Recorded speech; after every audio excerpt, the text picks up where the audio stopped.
Você acredita que Deus só faz o bem? E se eu te dissesse que a Bíblia afirma, com todas as letras, que Deus também cria o mal? Sim, você ouviu certo. Em Isaías 45:7, o próprio Senhor declara: Eu formo a luz e crio as trevas, faço a paz e crio o mal. Eu, o Senhor, faço todas estas coisas. Essa afirmação abala as estruturas da teologia tradicional e nos convida a mergulhar em um mistério profundo, o lado oculto do caráter de Deus. Isaías 45:7 é um daqueles versículos que, quando lido pela primeira vez, provoca espanto. Ele confronta nossas ideias preconcebidas sobre o bem, o mal e o papel de Deus em meio ao sofrimento humano. Afinal, como pode um Deus de amor criar o mal? Isso não contradiria sua natureza santa? A resposta não está em doutrinas superficiais, mas nas raízes da própria palavra. E é exatamente nisso que vamos nos aprofundar agora. O hebraico original é essencial para entender esse texto. A palavra traduzida como mal é ra, que não significa necessariamente mal moral ou pecado. Em muitos contextos, ela representa calamidade, desastre, aflição ou juízo. Ou seja, Deus não está dizendo que Ele é o autor do pecado, mas que Ele soberanamente permite e até determina eventos dolorosos ou trágicos para cumprir seus propósitos eternos. No mesmo versículo, Deus se apresenta como aquele que forma a luz, Or, e cria as trevas, Shoshek. A luz na Bíblia frequentemente representa a revelação, a verdade, a justiça. Já as trevas podem simbolizar ignorância, julgamento ou afastamento da presença divina. É poderoso perceber que Deus não é apenas o Deus das bênçãos e das respostas, mas também o Senhor dos mistérios, dos desertos, das noites escuras da alma. Essa revelação é intensificada quando cruzamos Isaías 45:7 com Amós 3:6. Tocar-se-á a buzina na cidade, sem que o povo se estremeça? Sucederá algum mal à cidade sem que o Senhor o tenha feito? Aqui novamente vemos o mesmo termo hebraico, ra, sendo usado para descrever desastres que não escapam ao controle soberano de Deus. O profeta não está sugerindo que Deus seja injusto, mas está proclamando a verdade desconfortável de que nada escapa da sua soberania, nem mesmo o sofrimento. Em Hebreus 12:6, lemos: Porque o Senhor corrige o que ama e açoita a qualquer que recebe por filho. Isso nos ajuda a entender a razão de Deus permitir calamidades. Sua disciplina pode parecer dolorosa, mas tem um propósito redentor. A dor em suas mãos se torna ferramenta de ensino, purificação e aperfeiçoamento do nosso caráter. Deus não é apenas aquele que salva.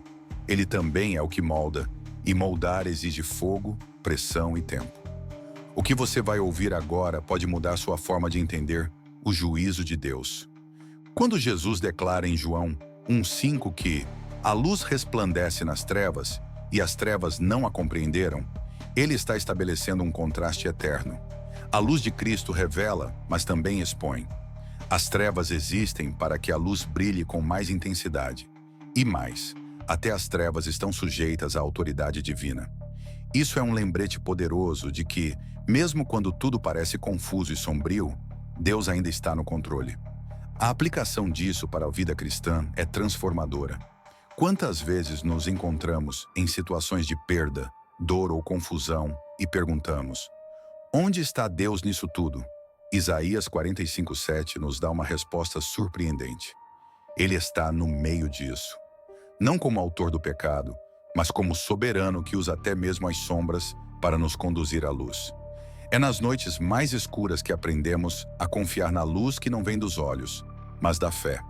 Em Romanos 8:28, Paulo declara: Sabemos que todas as coisas cooperam para o bem daqueles que amam a Deus, daqueles que são chamados segundo o seu propósito. Todas as coisas incluem o sofrimento, as perdas, os momentos de silêncio. Deus não desperdiça a dor. Ele a usa como parte do seu plano de redenção e glória. Entender Isaías 45:7 não é fácil, mas é essencial para uma fé madura. Deus não é um ídolo moldado à imagem de nossas preferências. Ele é o Eu Sou, aquele que está acima do bem e do mal, pois em sua santidade absoluta, tudo o que ele faz é justo, mesmo quando incompreensível. Mas a parte mais reveladora ainda está por vir. Você vai descobrir como os conceitos de luz e trevas vão além da simbologia e revelam aspectos ocultos do plano divino. Continue comigo. Quantas vezes você já sentiu que estava andando em trevas? Dias em que o céu parecia fechado, a oração não passava do teto, e Deus parecia distante, silencioso. É nesses momentos que a maioria de nós se pergunta: será que Deus me abandonou? Mas e se eu te dissesse que até as trevas podem ser um presente divino? No hebraico, a palavra trevas, choshek, roshek, não carrega necessariamente uma conotação de malignidade. Ela é usada em Gênesis 1:2, quando a terra era sem forma e vazia, e havia trevas sobre a face do abismo. Ainda não havia pecado no mundo. As trevas eram apenas o estágio anterior à criação da luz.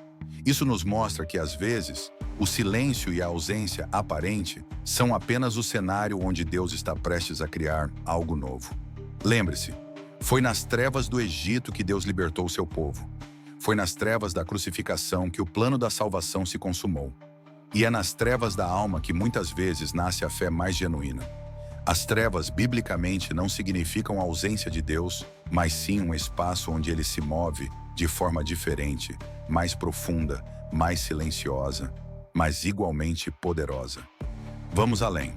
Quando Deus diz, eu formo a luz e crio as trevas, ele está reivindicando o domínio completo.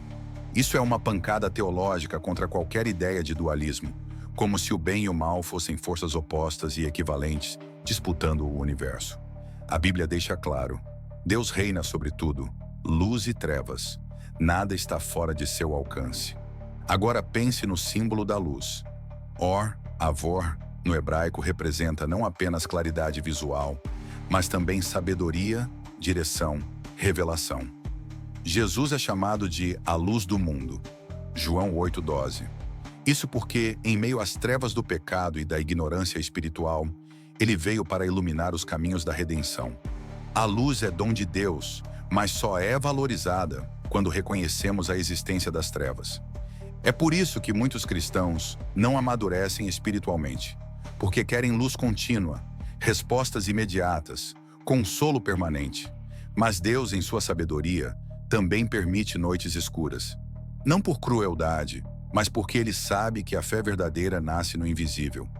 Se você só confia quando tudo vai bem, sua fé ainda é imatura.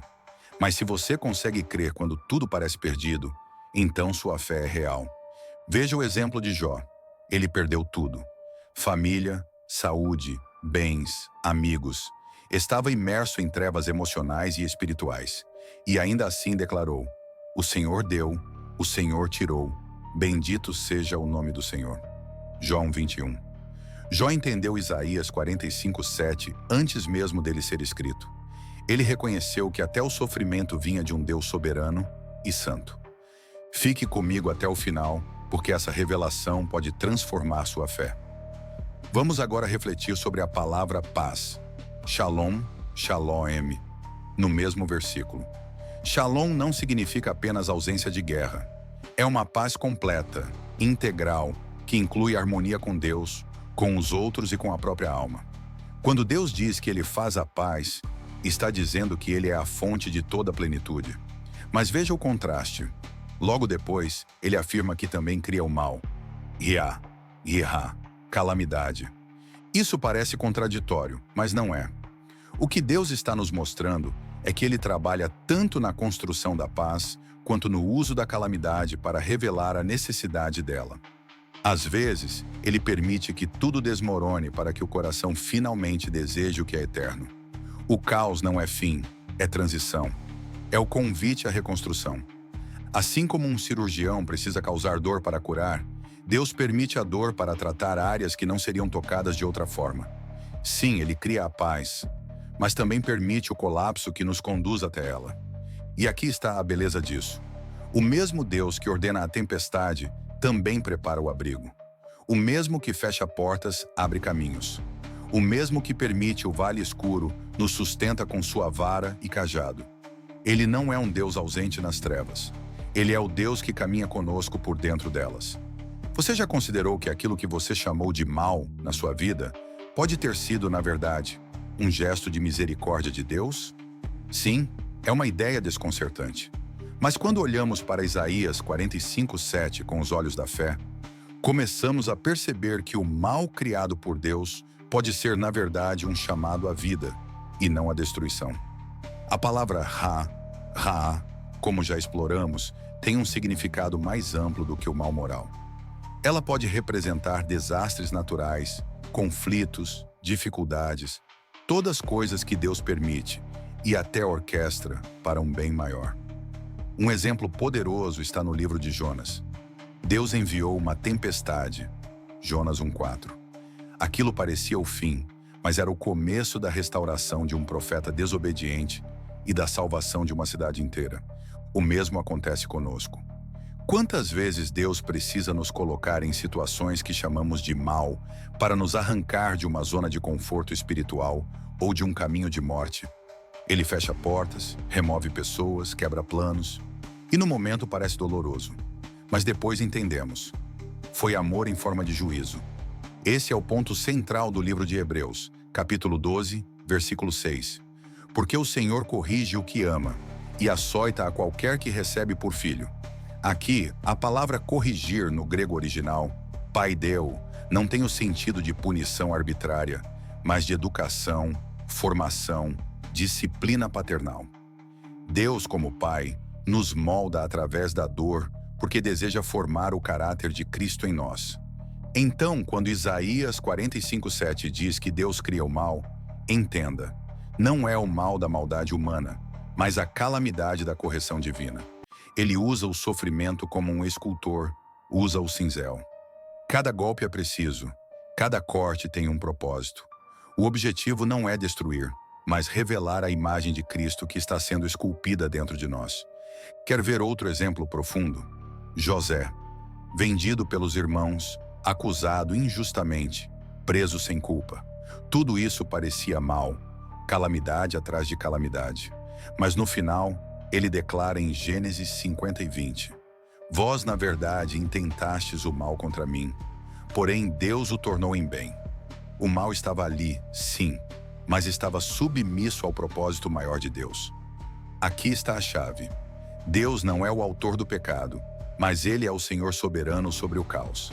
Nada escapa ao seu governo. Até aquilo que o inimigo faz com intenção de destruir, Deus transforma em redenção. Isso é o que Paulo expressa com maestria em Romanos 8:28. Todas as coisas cooperam para o bem. E sim, todas incluem as trevas. Há ainda outro aspecto poderoso nesse versículo, a estrutura poética hebraica. Em Isaías 45:7, vemos uma composição paralela. Formo a luz, crio as trevas, faço a paz, crio o mal. Isso não é apenas um recurso estilístico. É uma afirmação teológica de equilíbrio e totalidade.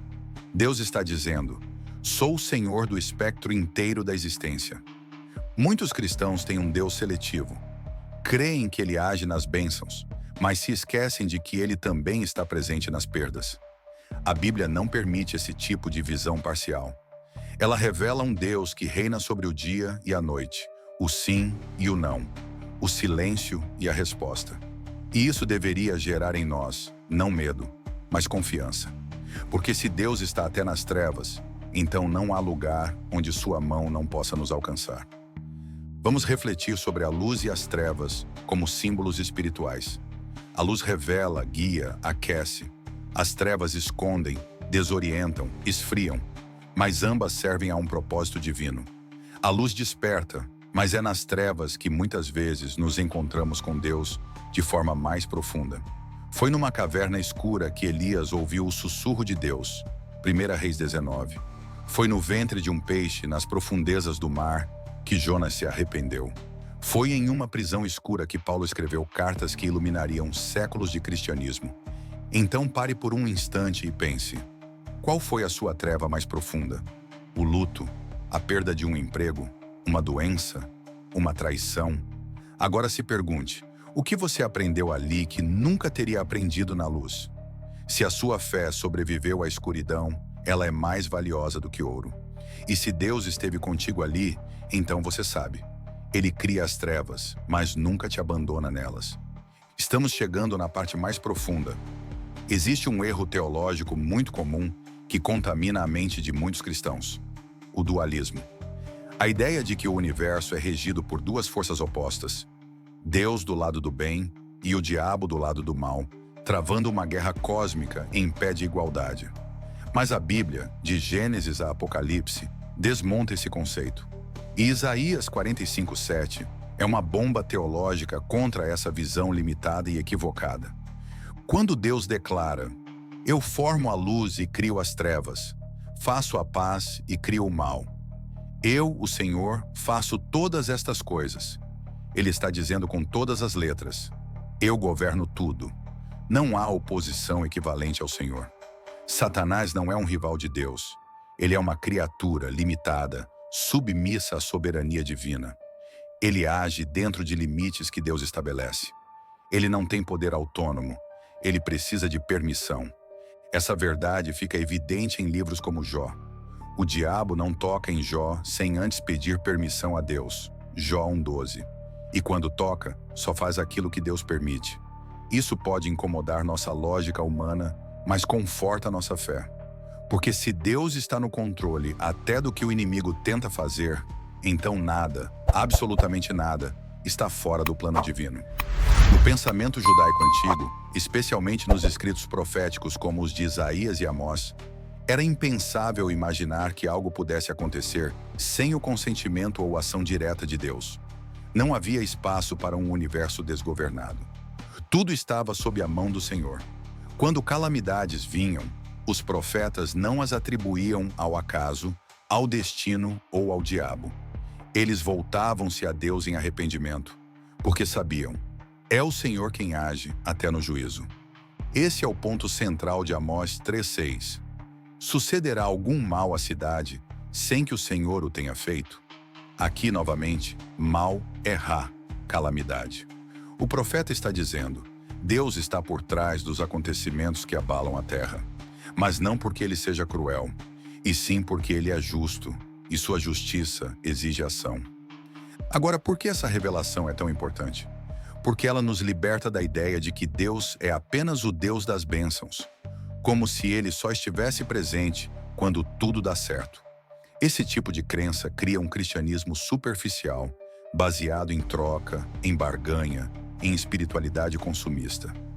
Mas Isaías 45:7 nos chama a conhecer o Deus real, um Deus que também se revela na dor, na perda, no caos. Isso não quer dizer que devamos temer a Deus como alguém impiedoso.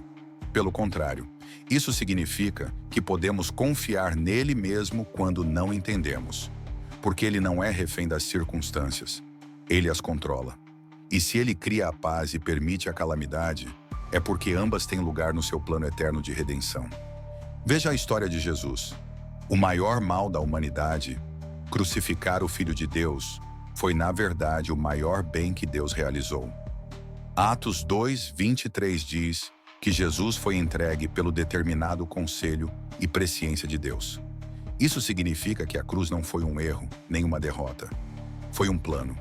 O mal humano foi usado como instrumento para a salvação divina. E é aqui que tudo se transforma.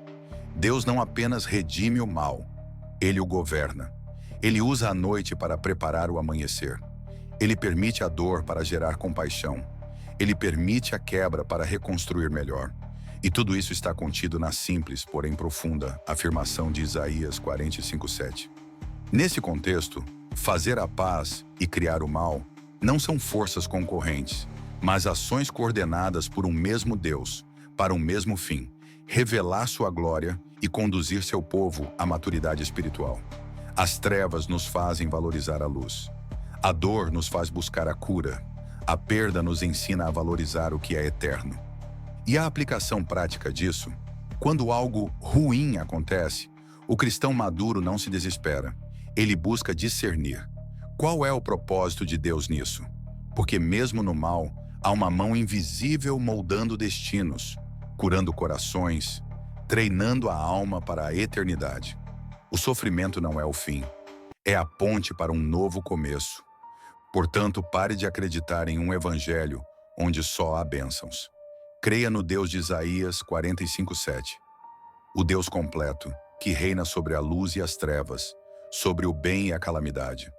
Um Deus que não perde o controle, nem por um segundo, e que nos convida a confiar nele mesmo quando tudo parece perdido. Chegamos ao final desta jornada, mas na verdade este é apenas o começo de uma transformação interior.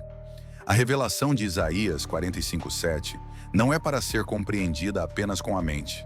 Ela precisa ser digerida com o espírito, porque ela nos confronta, nos sacode e depois nos cura com uma verdade que liberta. Deus está no controle absoluto, inclusive quando tudo parece estar fora de controle. Quantas vezes oramos pedindo paz, mas Deus permite guerra? Pedimos luz e Ele responde com silêncio? Queremos consolo e recebemos correção? Se você já passou por isso, não foi castigo, foi amor. Amor santo, amor que disciplina, amor que edifica, amor que sabe o que nós não sabemos. Isaías 45:7 revela um Deus que não se limita à nossa zona de conforto espiritual. Ele é o Deus do monte e do vale, da festa e do luto, da bonança e da tempestade. Ele não se ausenta no sofrimento. Ele está mais presente do que nunca. O problema é que, muitas vezes, queremos um Deus que nos sirva, quando o verdadeiro chamado é servir ao Deus que é. E esse Deus é grande demais para caber em nossas definições frágeis. Ele cria a luz, sim, mas também cria as trevas. Ele faz a paz, sim, mas também permite a calamidade, porque tudo coopera para um propósito maior. A revelação da sua glória e a formação do nosso caráter à imagem de Cristo. Você percebe o quão libertador isso é? Se Deus reina até sobre o caos, então não há sofrimento sem sentido. Nenhuma lágrima é desperdiçada. Nenhuma perda é em vão. Ele transforma ruínas em testemunhos. Ele faz nascer jardim em meio a cinzas. E Ele escreve os melhores capítulos da nossa vida nos períodos mais escuros da nossa história. Então, se você está atravessando um tempo de trevas, não desista. Não amaldiçoe o vale. Busque o Deus que criou o vale. Ele está lá e Ele vai te ensinar algo que a luz nunca ensinaria. Você não foi esquecido. Você está sendo forjado. Cada dor é um tijolo no templo da sua maturidade espiritual. E mais, pare de temer o juízo de Deus como se fosse destrutivo. Comece a enxergá-lo como uma cirurgia espiritual, dolorosa sim, mas necessária para retirar aquilo que nos mata por dentro. O juízo de Deus não é o fim, é o caminho para um novo começo. Ele poda porque quer ver frutos. Ele corta porque quer curar. Ele fere para depois sarar. Por fim, nunca se esqueça da cruz.